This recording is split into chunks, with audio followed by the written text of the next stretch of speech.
Hello friends, welcome to SSC coaching centre. दोस्तों, बहुत ही बेहतरीन क्लास रहेगी जिसमें कि आपके गणित और रीजनिंग्स दोनों के ही प्रश्न कराए जाएंगे। ठीक है, क्योंकि मैं आपको बहुत ही कम समय में बहुत ज़्यादा कराने वाला हूं, इसलिए आप रेगुलर हमारे साथ बने रहिए। चलिए स्टार्ट करते हैं। पहला प्रश्न है, एक फल विक्रेता के पास कुछ सेब थे, उसने 40% बेच दिए और अभी भी उसके पास 420 सेब हैं। प्रारंभ में उसके पास कितने सेब थे? ग्रुप डी 2014 में इस प्रश्न को पूछा गया था। आपसे कहा गया है एक फल विक्रेता के पास कुछ सेब थे। देखिए, उस फल विक्रेता के पास चाहे कितने भी सेब हों, वो अपने आप में 100% होंगे, 100% होंगे। ये बात आप जानते हैं। उसके पास चाहे 1000 हो, चाहे 500 हो, चाहे 600, चाहे 700, कुछ भी हो, वो अपने आप में 100% रहेगा। अब इस 100% सेब में से उसने 40% बेच दिए। कितने बेच दिए भाई? 40% बेच दे रहा है वो। अब 100% में से जब 40% बेच दिया तो उसके पास बचा कितना? उसके पास बचा 60%। प्रतिशत में उसके पास कितना बचा? 60%। और रियल में उसके पास कितने बचे हैं? 420 सेब हैं। भाई, उसके पास कितने बचे हैं? 420। और प्रतिशत में कितने बचे? 60%। तो 60% की वैल्यू 420 के बराबर हो जाएगी। ठीक है, 60% की वैल्यू 420 के बराबर हो जाएगी। और आपसे पूछा था कि उसके पास कितने सेब थे। उसके पास भैया कितने थे? 100% थे। तो इसका मतलब वो क्या पूछ रहा है आपसे? 100% का मान। जब 60% बराबर 420, आपसे पूछ रहा है 100% का मान कैसे निकालेंगे? 420 में 60 से डिवाइड दे देंगे। 100% का मान निकालने के लिए 100 से गुना कर देंगे, आंसर आ जाएगा। 0 से 0 जाएगा, 6 से 42 कटेगा 7 बार में, और 7 का गुना 100 से करेंगे, ये हो जाएगा 700। तो 100% का मान निकल के आ गया 700। ठीक है, बी ऑप्शन आपके प्रश्न का सही जवाब हो जाएगा। सभी की समझ में प्रश्न आ गया। अब देखेंगे अगला प्रश्न। अगला प्रश्न है 4, 8, 7 क्वेश्चन मार्क का चतुर्थानुपाती क्या होगा? एनटीपीसी 2016 में पूछा गया प्रश्न। चतुर्थानुपाती पूछा गया, तो इसमें क्या है? ए, बी, सी और डी, ये 4 संख्या है। तो ए बी सी तो आपको दे रखी है। ये जो डी है, चौथी संख्या, ये आपको नहीं पता, ये आपको बिल्कुल भी नहीं पता है क्या है। तो देखिए, मैं आपको बता दूं कि चतुर्थानुपाती कैसे निकालते हैं। आपके पास क्या संख्या है? ए बी सी, ये है। ए बी सी का आपको निकालना है चतुर्थानुपात। ठीक है, ए बी सी का चतुर्थानुपात निकालना है। तो कैसे निकालेंगे? कैसे निकालेंगे? जो बी और सी है, जो बी और सी है, दोनों का गुना कर दीजिए, बटे में ए रख दीजिए। ठीक है, निकल के आ जाएगा। अब देखिए, बी और सी कितना है? बी 8 है, सी आपका 7 है। बी 8 है, सी आपका 7 है। ए कितना है भाई? बटे में रखेंगे, ए आपका 4 है। 8 सत्ते कितना हो जाएगा भाई? 56 हो जाएगा। 4 से कर देंगे डिवाइड, कितनी बार में जाएगा भाई? 4 से डिवाइड कर देंगे, 4 एक कम 4, एक बचेगा 16, 4 चौके 16, 14 बार में जाएगा। चतुर्थानुपात क्या हो गया? 14 हो गया। सी ऑप्शन आपका सही हो गया। बात क्लियर है? अब देखेंगे अगला प्रश्न। अगला प्रश्न है, ए बराबर 2b बराबर 3c है, तो ए अनुपात बी अनुपात सी बराबर क्या होगा? यह भी एनटीपीसी 2016 में पूछा गया प्रश्न है। ठीक है, देखिए प्रश्न में क्या होगा। आपके पास ए बराबर 2b है, ये 2b है, ये 3c है, और यहां पर क्या है? ए कितना बार है? ए केवल एक बार है, तो इसे एक ए कह सकते हैं, इसे एक ए, इसे 2b, इसे 3c, इस तरीके से दिया गया है। ठीक है, अब देखिए, यहां पर मैं क्या करूंगा? ए लिखूंगा। अब मैं बी को इधर लेके आऊंगा तो ए के बटे में बी आ जाएगा। इधर क्या बचा भाई? 2 बचा। एक को इधर ले जाऊंगा तो 2 के बटे में 1 आ जाएगा। बात कंफर्म है? ऐसे यहां पर क्या दोस्तों? बी है। ठीक है, ये बी लिखूंगा मैं, ये वाला बी। अब मैं सी को इधर लेके आऊंगा तो बी के बटे में सी आ जाएगा। इधर क्या बचेगा? 3 बचेगा। ठीक है, और 2 को इधर ले जाऊंगा तो 3 के बटे में 2 आ जाएगा। अब देखिए, ए अनुपाते बी अनुपाते सी, ए का मान कितना भैया? 2। बी का मान कितना है? 1। ठीक है, बी का मान 1 है। अब बी का एक और मान दिया गया है 3, तो बी के नीचे बी का दूसरा मान लिखेंगे, 3 लिख लिया। अब सी का मान कितना है? 2, तो सी के नीचे सी का मान, लेकिन यहां पर नहीं, दूसरी लाइन स्टार्ट हो गई है तो यहां पर लिखेंगे सी का मान 2। ठीक है, अब ये खाली जगह बची, इसके बराबर वाली संख्या 1 ले लो। ये खाली संख्या बची, इसके बराबर वाली संख्या 3 ले लो। अब 3 दूने का 6, 3 एक कम 3, 2 एक कम 2, 6:3:2 ये इनका अनुपात हो गया। बस यही क्या हो गया आपका आंसर, यही क्या हो गया आपका आंसर हो गया 6:3:2। 6:3:2 सी ऑप्शन प्रश्न का बिल्कुल सही जवाब। अब देखेंगे अगला प्रश्न।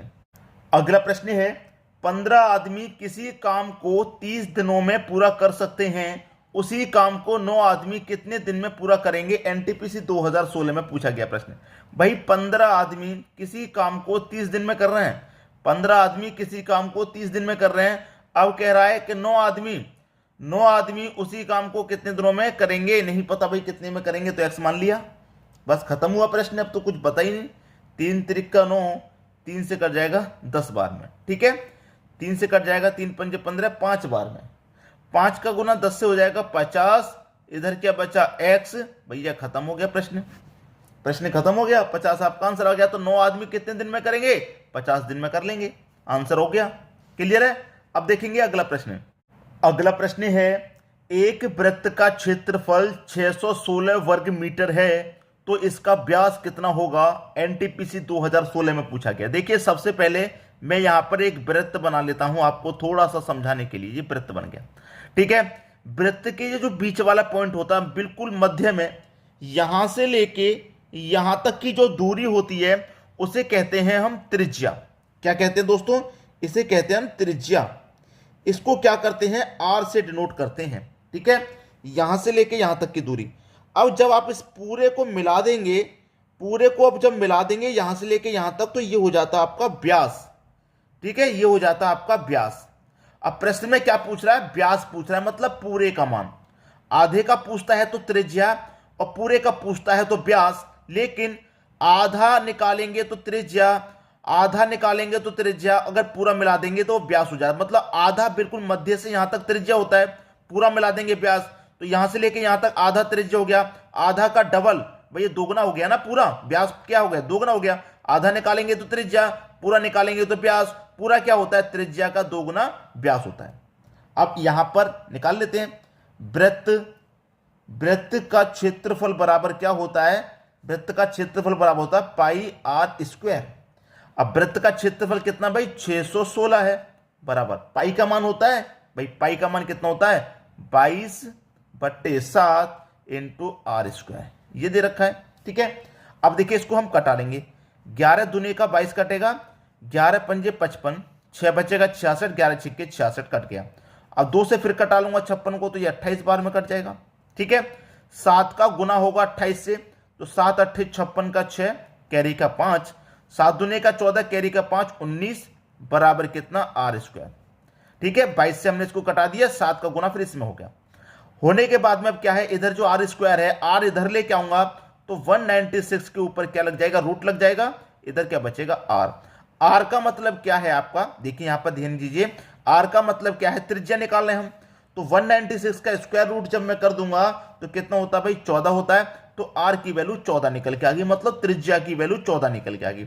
लेकिन हमसे व्यास पूछ रहा है, तो मैंने क्या बचाया कि यहां से लेके यहां तक त्रिज्या होता है और त्रिज्या का दोगुना कर देंगे पूरा, तो व्यास हो गया। तो त्रिज्या हमारे पास कितनी है? 14, और 14 का मैं दोगुना कर दूंगा तो व्यास निकल के आ जाएगा, मतलब 28 आपका व्यास हो गया। यही क्या हो गया आपका आंसर। जिन बच्चों ने 14 कर दिया होगा गलत हो गया, 28 याद रखिए, क्योंकि त्रिज्या का दोगुना व्यास होता है। बात समझ में आ गई? सभी को प्रश्न अच्छे से क्लियर हो गया? अब देखेंगे अगला प्रश्न। अगला प्रश्न है एक टैंक को 30 मिनट में भरा जा सकता है। टैंक में एक रिसाव है जो टैंक को 90 मिनट में खाली कर सकता है, तो टैंक कितनी देर में भर जाएगा? एनटीपीसी 2016 में पूछा गया। आपके पास नल ए है, नाम नहीं दिया गया नल का, मैं अपनी तरफ से नाम दे रहा हूं। ए नल जो है वो 30 मिनट में भर रहा है। ए जो नल है वो 30 मिनट में भर रहा है, ये भरने वाला है इसलिए इसे पॉजिटिव ले लेते हैं, ठीक है। अब दूसरा नल है, दूसरा उसमें क्या है? रिसाव है, उसे क्या कर लेते हैं? रिसाव है ना, खाली करने वाला है, तो नेगेटिव। जो रिसाव है वो टैंक को 90 मिनट में खाली कर सकता है, खाली करने वाले को नेगेटिव। लेकिन ये नहीं कहा गया प्रश्न में कि टैंक हमारा कितने लीटर का है, कितना बड़ा है, कोई जिक्र नहीं किया।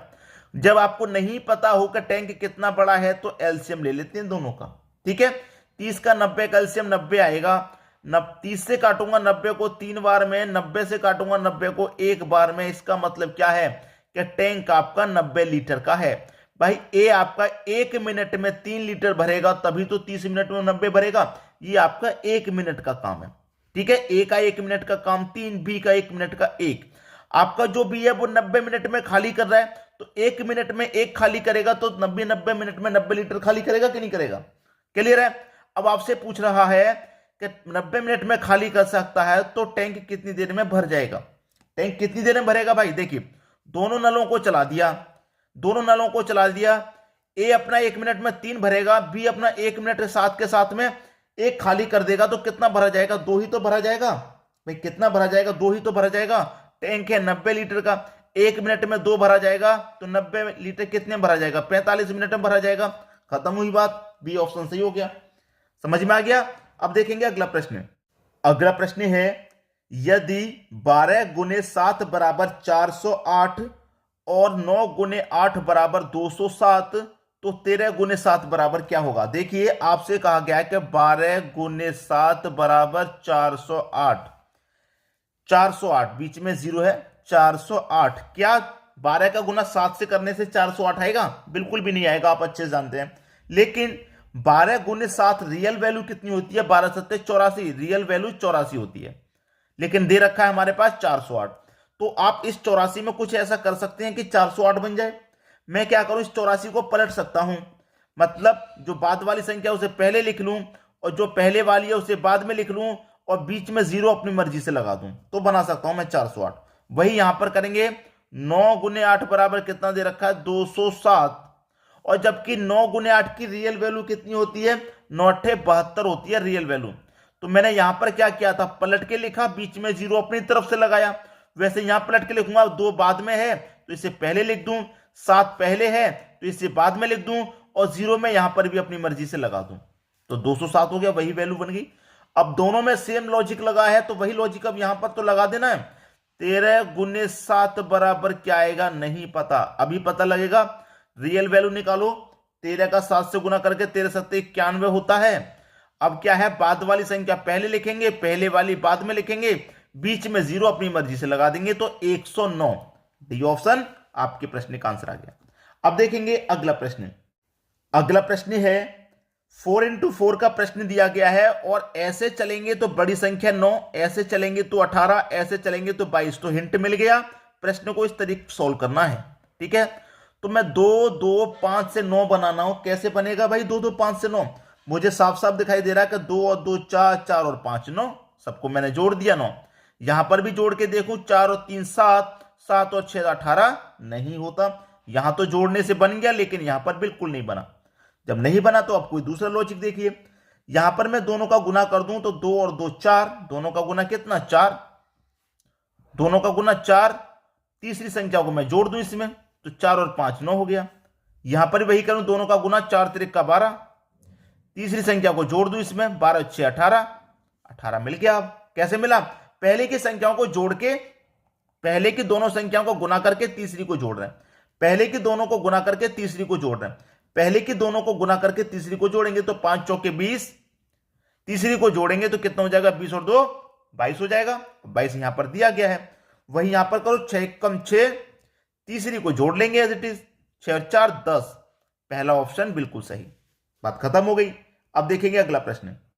अगला प्रश्न है, प्रश्न यहां पर 3 into 4 का है, लेकिन प्रश्न आपको हिंट नहीं दे रहा। यहां पे प्रश्न आपको हिंट इसलिए नहीं दे रहा कि किधर भी ऐसे चलेंगे तो बड़ी संख्या नहीं, नीचे की तरफ चलेंगे तो भी नहीं। हिंट आपको नहीं मिल पा रहा। कोई बात नहीं, जब हिंट नहीं मिल पा रहा, यहां पर जब क्वेश्चन मार्क है, याद रखना, जब कॉर्नर पे क्वेश्चन मार्क होता है तो कॉर्नर की तरफ या तो ऐसे चलेंगे या फिर कॉर्नर की तरफ ऐसे चलेंगे। ऐसे का मतलब है ऐसे चलेंगे, या तो ऐसे का मतलब है या फिर ऐसे चलेंगे, ठीक है, कैसे भी चलेंगे। अब देखिए, सबसे पहले तो मैं ये वाला एरो इस्तेमाल कर लूं, मतलब इस तरीके से सॉल्व करके देख लूं, तो 8 7 6, ठीक है, मतलब 8 और 7 से मुझे क्या करना है? 6 बनाना है। तो 8 और 7 से 6 कैसे बनेगा भाई? 8 और 7 से मैं 8 और 7 दोनों को पहले जोड़ूं, तो 8 7 कितना होता है भाई? 15। 8 7 कितना होता है? 15। 15 में 2 डिजिट आई है, 1 और 5। अगर मैं दोनों का आपस में जोड़ूं तो 1 और 5 कितना होता है भाई? 6 होता है। 6 मुझे मिल गया। यहां पर वही करूं, जैसे मैंने ऊपर वाली दोनों संख्याओं को जोड़ा, तो यहां पर भी जोड़ूं, 6 और 5 कितना? 11। यहां पर भी 2 डिजिट है, तो दोनों को भी मैं क्या करूं, आपस में जोड़ूं, तो 1 और 1 कितना हो जाएगा, 2 हो जाएगा, मुझे यहां पर 2 दिया गया। ठीक है, वही यहां पर करूं, 8 और 4 कितना होता है, 12 होता है। 12 में भी 2 डिजिट है, दोनों को जोड़ लूं, 1 और 2 कितना होता है, 3, 3 मेरा दिया गया। वही यहां पर करूंगा, 6 और 9 कितना होता है, 15। 15 को 2 डिजिट है, आपस में जोड़ लूं, 1 और 5 कितना हो जाएगा, 6। तो क्वेश्चन मार्क की जगह पे क्या आने वाला है, 6 आ जाएगा, और 6 आपको बी ऑप्शन में दिया गया है, यही आपका सही जवाब। बात क्लियर हो गई। अब देखेंगे अगला प्रश्न। अगला प्रश्न है 3x4 का सिमेट्री है, बड़ी संख्या इसमें इस तरफ दी गई है, बड़ी संख्या दी गई है, तो हिंट आपको दिया गया है। जब हिंट आपको दिया गया है तो आप ही प्रश्न को सॉल्व कीजिए, क्योंकि यह प्रश्न मैंने आपको होमवर्क के लिए रखा है। आप मुझे इस प्रश्न का आंसर कमेंट बॉक्स में बताएंगे क्या आएगा। बहुत ही आसान इजी प्रश्न मैंने आपको दिया है घर के करने के लिए, तो सभी बच्चे जल्दी जल्दी अपना अपना आंसर कमेंट करके मुझे बताइए। ठीक है दोस्तों, वीडियो देखने के लिए आपका बहुत बहुत धन्यवाद।